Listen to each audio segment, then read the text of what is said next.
Good morning po mga ka-Idea Land. Itong nakikita nyo ngayon ay andito ako ngayon sa bayan ng San Narciso. Bali may pupuntahan tayo ngayong property mga ka-Idea Land.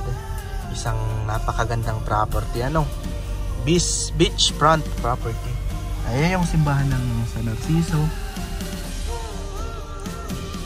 Bali papakita ko sa inyo yung dadaanan natin.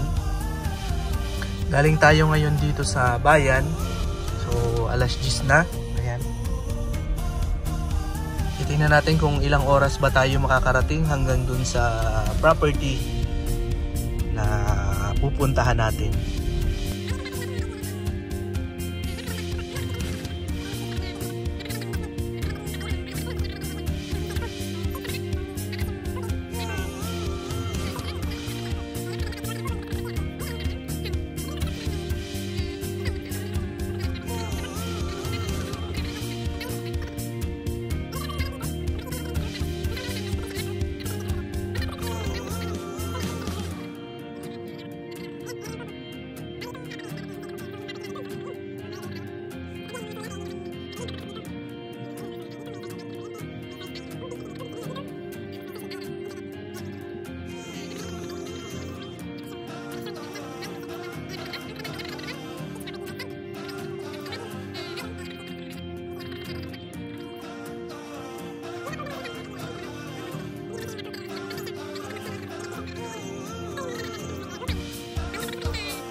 Ito mga ka-Idea Land, may dadaanan pa rin tayo ditong Amihan Cove Resort.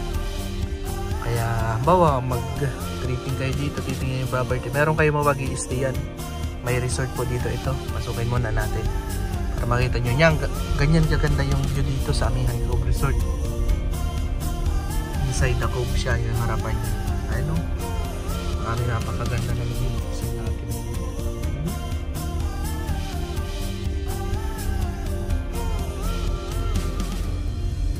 Tapos dito ay sunset view, tapos sunrise view din. Kaya napakaganda dito mga ka-Idea Land. Tapos safe pa sa sa hangin kasi nandito sa kabila, inside the cove din siya. Ayan, kahanay lang din yan yung property pupunta natin. Pero andun pa siya sa dulo kasi mahaba po itong cove na to eh.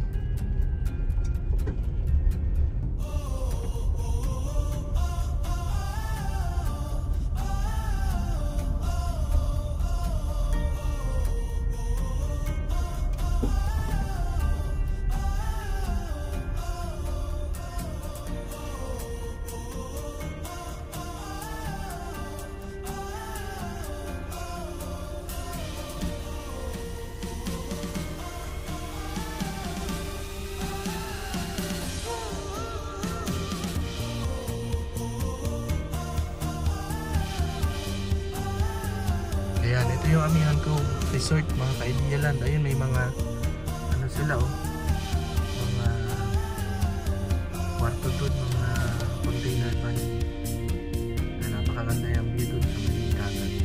Kasi sa kabilang to, ayan, may container van doon sa dulo. Ayan. Ayan yung kanal.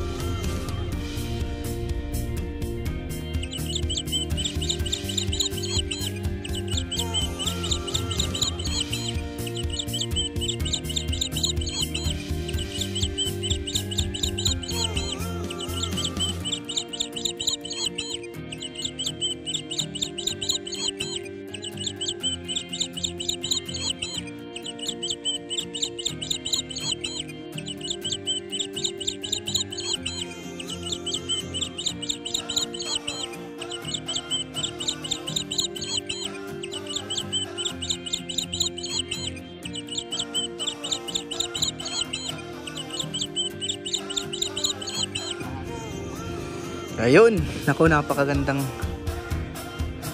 property na naman ito mga ka-Idealand. Isang magandang tanghali sa lahat. Ayan ang bubungad sa atin kapag pumunta tayo dito sa property. So, new property natin ay 4 slots lang ito. Ano po? Ayan, 4,225 square meters, more or less 23 meters frontage. Ano po? Ayan. So, ito yung slot 1 natin kasi 4 slots lang po ito mga ka-Idealand. Bali, limited slots lang. Ano, so paunahan na lang po. Ito yung slot 1 natin. So, pasukin natin kasi ito yung boundary. Ayan, nakita nyo yung muhon. May kasama tayo dito yung geodetic engineer na nagsusukat. Bali, yung slot 1 ay may kasamang bahay. Kubo. Ano po? Ayan. May tawag dito. May mangga.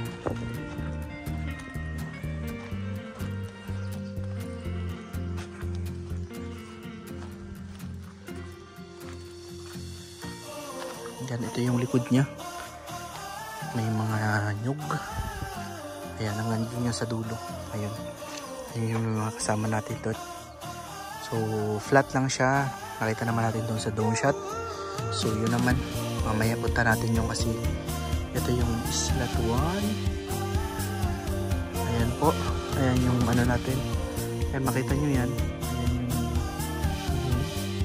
nasa yun hanggang doon. Slot naman nagsisimula doon.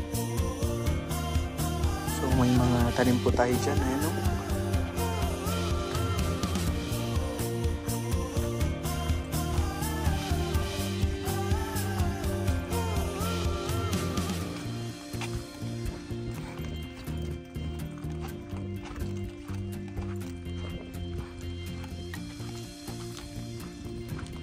Ito yung harapan ng slot 1. Napakaganda. Kapag naandito ka sa part na to, ayan o. Grabe. Sobrang ganda. Tapos yung harapan, kung makikita nyo, ayan, yung mga kabundukan na yan. Ito ay Ragay region, ay Ragay ano na po yan. Municipality ng Ragay. Ayan.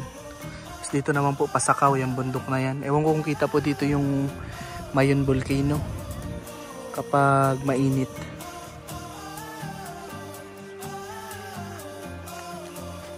So punta naman natin ngayon yung slot 2. So yung slot 1 mga ka-Idealand, ito yung slot 2 natin.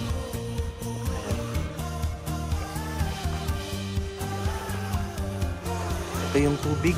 Ayan o. Sobrang ganda o. Ito na yung slot 2 natin. Simula naman dyan sa may anong yan. Yan, ayan yung muhon. Tapos hanggang doon naman kay Sir Jeff.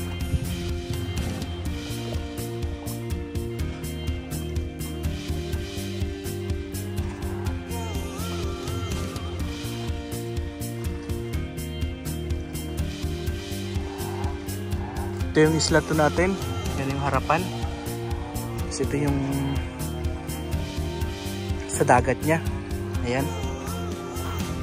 Ganda mo. Sarap maligo. Yan o. Dito pala mga ka-Idealand ay sunrise view tayo.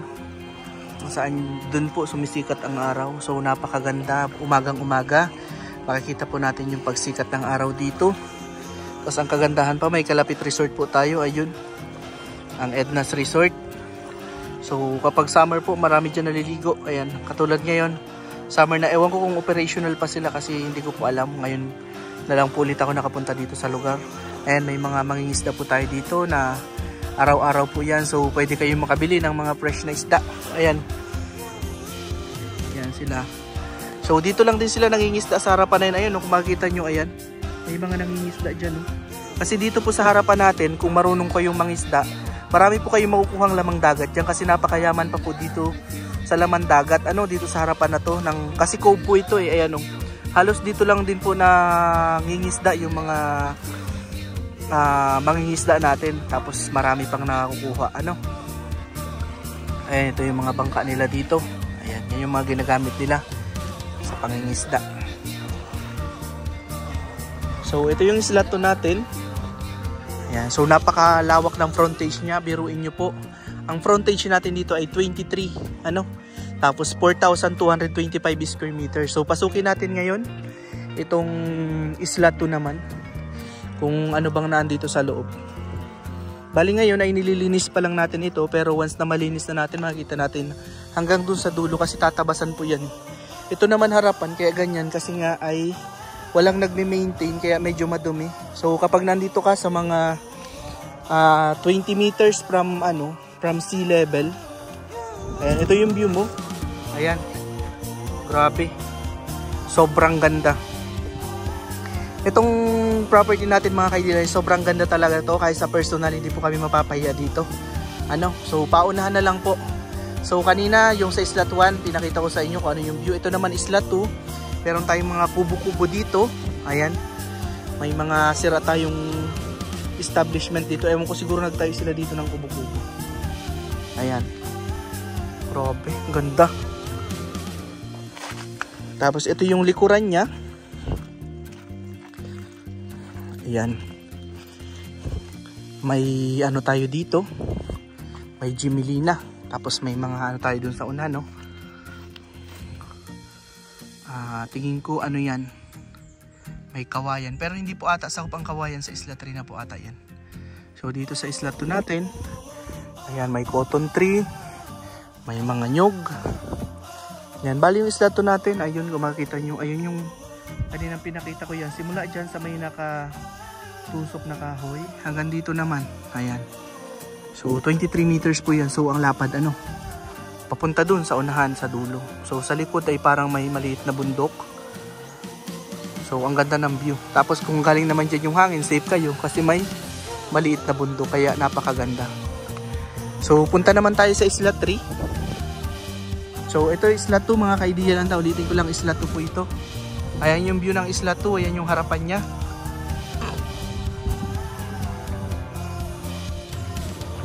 Isla 2. 23 meters frontage, napakalawak na po niyan.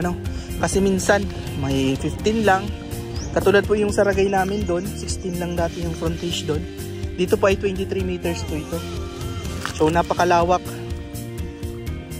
Kung gagawa po kayo ng mini resort, pwede po kasi malawak yung frontage natin. Ayan. So ngayon kinakalaykay po nila, makita nyo yung kalaykay na yan. Para po lumabas yung buhangin, para buhangin na talaga siya, pinumbuhangin. Kasi yung sa mga resort nga po, kaya naman sila malinis ay dahil may nagme-maintain. Dito po ay syempre hindi na may maintain ng may-ari, kaya medyo madumi. Ayan yung harapan, pinakatubig. Ito ng Isla 2. Ayan. So yan yung Isla 2 natin, papunta doon. Ayan, dito naman tayo sa Isla 3. Ito yung Isla 3 natin. Ayan, same lang din sila ng tubig. Malinaw.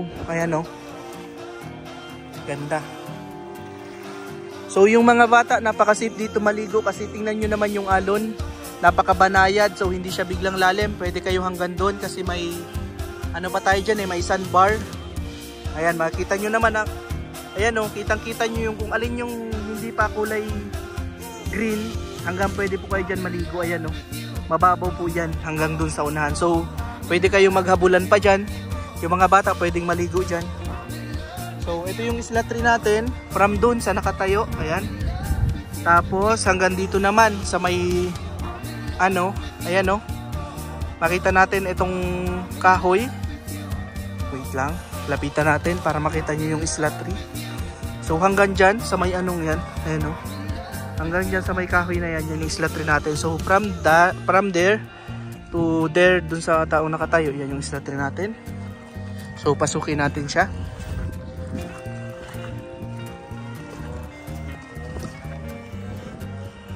So ang lawak po ang lawak ng 23 meters natin. Kasi tingnan nyo, galing dyan sa may taong yan.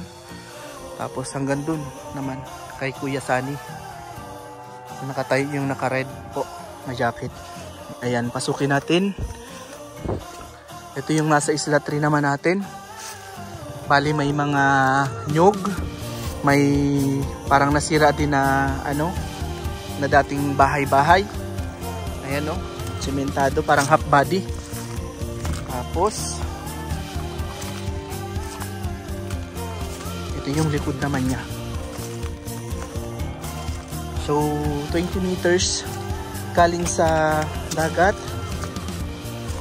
Galing sa pinaka dyan lang sa nyog po. Kasi yung sa dagat sobrang layo na, nasa 30 meters na ata. Ayan. ito yung view nyo. So kitang kita yung dagat natin. So pwede kayo magtayo dito ng kubo-kubo or bahay. So pasukin natin yung isla 3. So balik ulit tayo dito. Ayan, yung isla 3 pala ay may libreng baboy. Baboy. So hindi po yung kasamang baboy, nakikitali lang po ata. So ito na yung isla 3 natin. Ayun, hindi natin kita yung harapan kasi medyo madumi pa. Ayan, hindi pa nalilinis. May mga matataas na damo pa. So papalinis pa po natin yan. So siguro next vlog natin kitang kita na simula dito hanggang doon. Pero same view lang din naman po yan dito sa isla 2. Ayan, no? Pag nandito ka sa likod, ayan, kitang kita mo yung harap. Ayan, no? So naka 0.5 po tayo para mas malaki po yung angle na makikita, ano. So sa isla 3, ayan.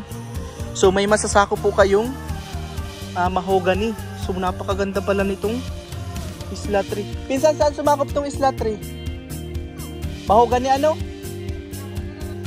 Ang mahogany sakop ng lot 4? Oh, kuya, ang ganda pala ng lot 4. May mahogany. So sa lot 4 po, napakaganda. May kawayan. Ayun, oh. Kung gagawa kayo ng kubo, may kawayan na. Tapos ito may mga mahogany nga, pasok pala sa... Pero may ilang pasok din po sa isla 3 na mahogany.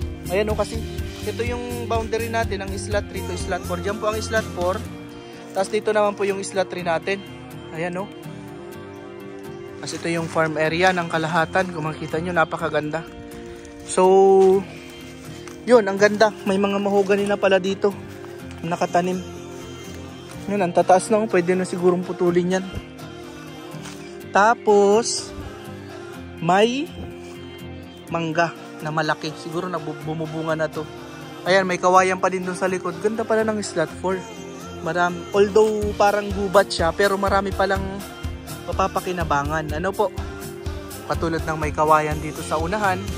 May mangga pala ditong malaki. May mga saging. Tapos may jimelina. So napakaganda ng isla 4. Tapos punta naman tayo dun sa harap. So doon na po ako dadaan sa isla 3 kasi masyadong ano po, masukal dun sa unahan. So dito tayo shortcut. Yan bro, ang ganda ng isla 4 kasi sakop pala niya yung mga mahuganing yan. So ganda. Pero itong sa isla 3 meron siyang sakop na konti. Kaya parang masuka lang yung isla 4. Pero napakaganda pala kasi maraming mapapakinabangan katulad yung mangga. Mas madami pang saging, may mga kawayan pa dyan panggawa ng kubo. So dito sa isla 3 mga ka-Idea Land, ayan, may kawayan din siya dun sa hulihan. So may panggawa na din po kayo ng kubo. Doon naman sa isla 2, malinis na siya. Ayan, may tanim din na jimelina naman dun sa hulihan. Tapos dito sa harapan ay ng isla 2 ay may cotton tree. So yung harapan ng isla 4 mga ka-Idea Land, punta natin kung ano naman, kung gaano naman siya kaganda. Ano? So ito yung isla 3 natin na dinadaanan. Isla 3. So lahat naman mga ka-Idea Land ay maganda. Depende na lang sa inyo kung alin yung magugustuhan niyo, ano? Saka kung alin yung maaabutan natin na isla, kasi po ay mabilis lang maubos yung beach property ngayon, lalo na ngayong summer, ano? Daming naghahanap ng beach property. Ayan. Ganda. So ito yung isla 4 natin. Punta natin yung isla 4.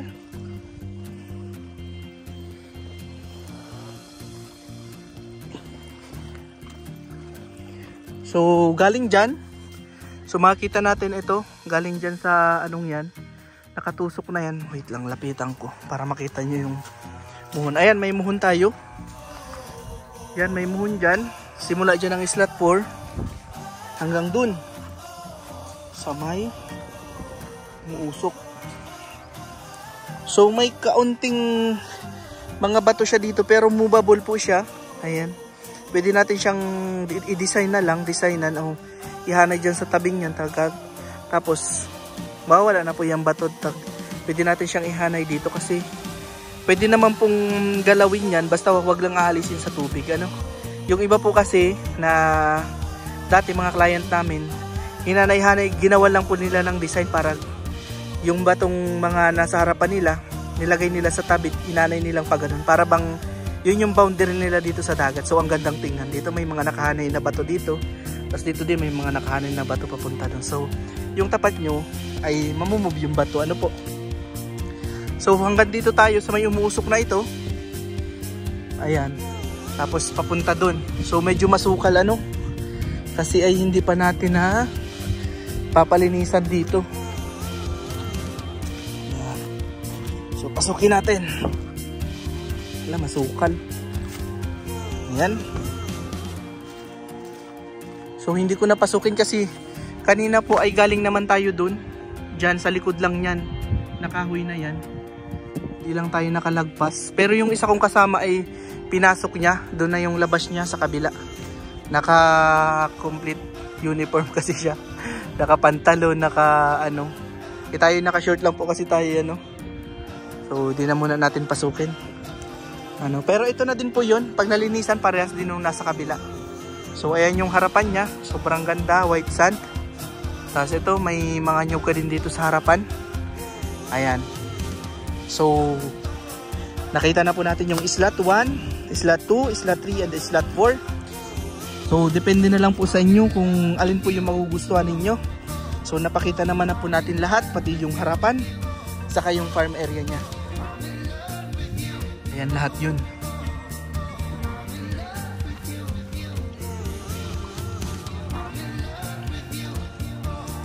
So itong sa Narciso mga ka-Idealand ay 6 na oras ito. Galing sa Manila, 6 hanggang 7 oras. Depende po sa driving ninyo. Kasi minsan ay traffic. Ano po, dito sa may bandang San Pablo. Pero once na ma-open na po yung TR4 natin, ay talaga namang magiging mabilis na yung papunta dito sa San Narciso.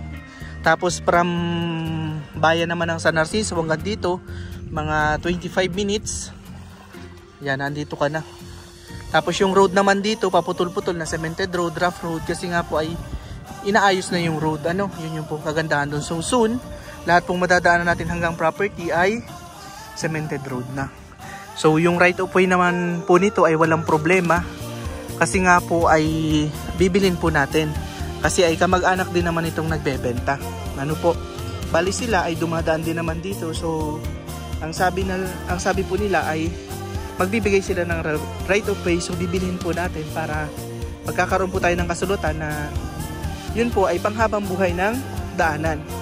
Ano po, lahat naman po ay makakadaan doon. Open po yung right of way natin. So pabor sa kanila, tapos pabor din po sa atin. So give and take lang po. Ayan.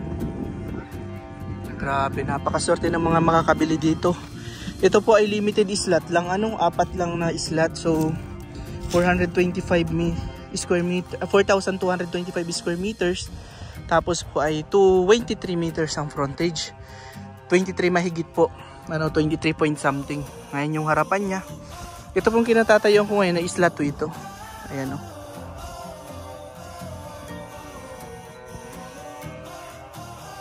Yan, sa mga interested po ay message nyo lang po ako para po ay masamahan ko kayo dito sa property. Ano, para makapamili na po kayo kung alin dito yung magugustuhan ninyo. Bali yan, kabilang yan. So, kung nasabi ko kanina, ano, yan yung Pasakaw. Ayan, i-zoom natin. Pasakaw yan. Tapos doon naman yung Ragay, El Gallego, tapos Tagkawayan. Ano po. So bali nasa loob tayo ng cove.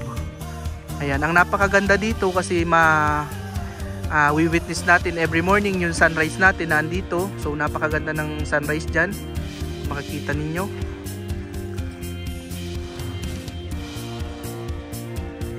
So dito ang kagandahan, hindi po tayo magbo-boat, by road po tayo. So anytime po pwede kayong punta kasi nga by road lang tayo. Karamihan po kasi kalimitan sa mga ibang beachfront ay nagbo-boat pa sila. Makakuha ng ganito kagandang beach. Ito ay by road tayo. So napakaganda. Yung paakyat naman dito sa bandang dito, yung simula sa ay cemented road hanggang dun sa So hindi mahihirapan kahit maulan. Kasi yung paakyat ay cemented road na. Tapos yung katabi naman natin ay resort, ano. Yun nga lang, hindi ko alam kung nag-ooperate sila, yung resort na yan. So, message nyo lang po ako sa mga interested dito para mapag-usapan po natin yung details, yung ibang information kung paano po ba tayo mag-process, ano. Tapos, paki-like na din po yung page natin. So, follow and subscribe na din po dito sa ating YouTube channel na Idealand. Ang page po natin ay Idealand din po. So, may mga proof na po tayo doon. So, napakadami na po natin ng proof ng transaction. Ano, yung mga na-transfer na natin yung mga title, sobrang dami na. Mga client natin na nagtiwala at patuloy pa rin nagtitiwala. Ano po, maraming salamat. Ano po, yung mga good feedback po ninyo ang nagpapalakas po sa amin. So, kayo po yung dahilan kaya po patuloy naming ginagawa yung magandang serbisyo kasi ayaw po naming masira sa mga nagtitiwala sa amin. Kaya po, yung mga document talaga natin ay sinusure natin. So, attorney po ang naglalakad at gumagawa ng mga document natin para talagang nasa legal way po tayo. And then, pwede din po kayong pre-advise sa ating attorney kung may tanong po kayo kung ano yung karapatan ninyo, ano po, bilang nagbili. So, lahat po ng bilihan natin ay magagana po sa attorney's office. Ano po, so yun po yung kagandahan. So, napaka-safe po. Ano po, ayan yung property natin. So, ayan, last highlight na lang. So, iikot ko yung camera para makita nyo yung property, kabuuhan. Ayan, parang nasa gitna ko ng property. Ayan, nakapwesto ako dito sa gitna, sa may islat, malapit sa islat 3 at islat 2. Ayan lang.